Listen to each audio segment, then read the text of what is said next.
So today I wanted to talk to you about the death of the self. Like after narcissistic abuse, how there's this sort of identity crisis because you've lost so much of yourself in the relationship, and you base so much of your value on your feedback from them that you can end up just not knowing yourself.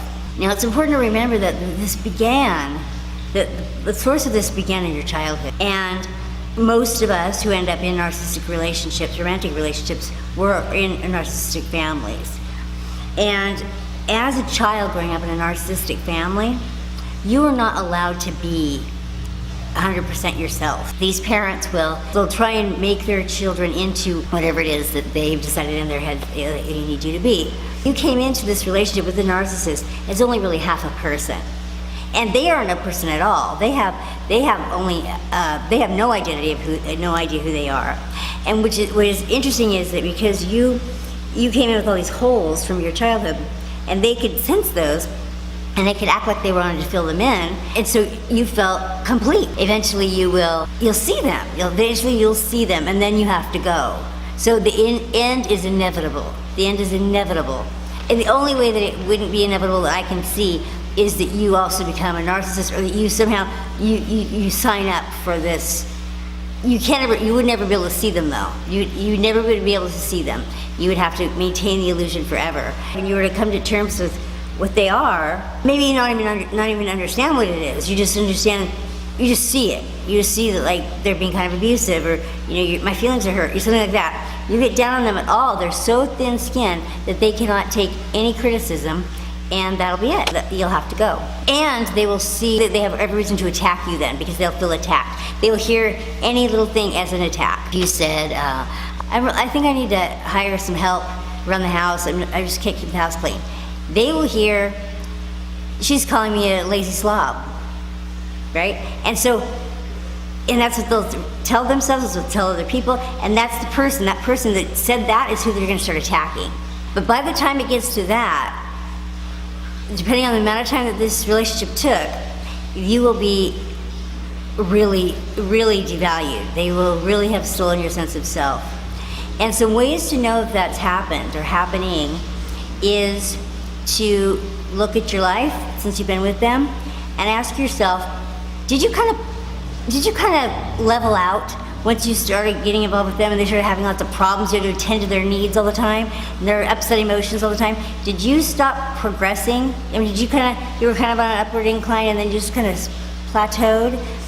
Ask yourself that. Ask yourself if you missed any great opportunities. If you basically turned anything down because you were discouraged from doing it or didn't have faith, missed them. In your mind, they're your top priority. They're like, the constant to-do list of things you're trying to do to keep them happy and keep them pleased, which is of course what you learned in childhood, which was that you had to earn your right to be in the relationship, you had to earn love, you had to be pleasing, and so that's what you're busy doing. And they honed in on that right away. They noticed this quality in you right away, and they loved it.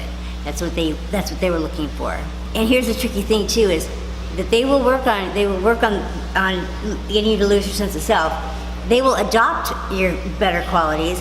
When they become your religion, basically, they will completely devalue you. You can't stand to be alone.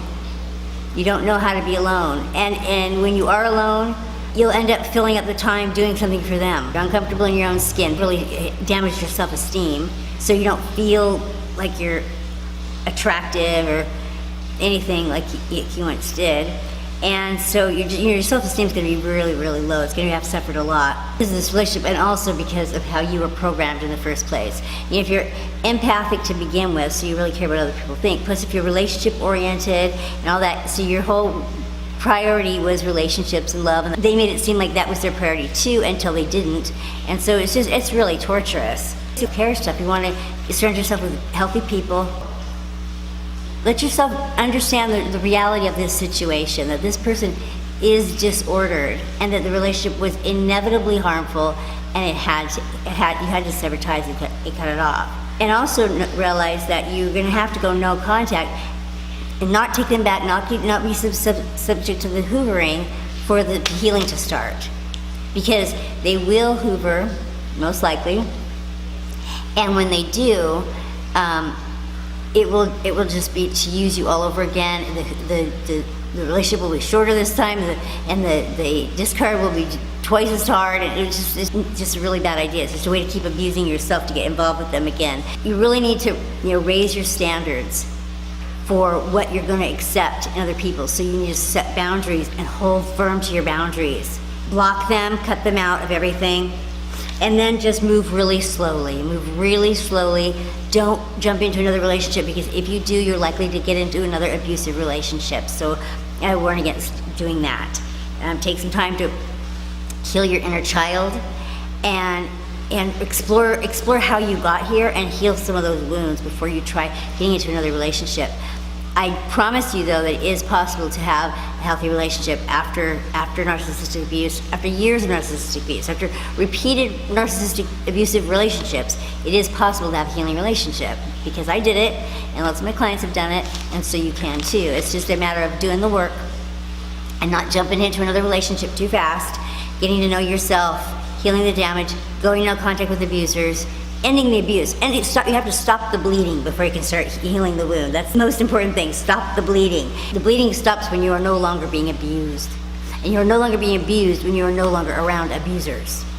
Because as long as you are narcissistic people, you will be getting abused, whether subtly or, you just won't be getting a fulfilling relationship, a mutually beneficial relationship with a narcissist.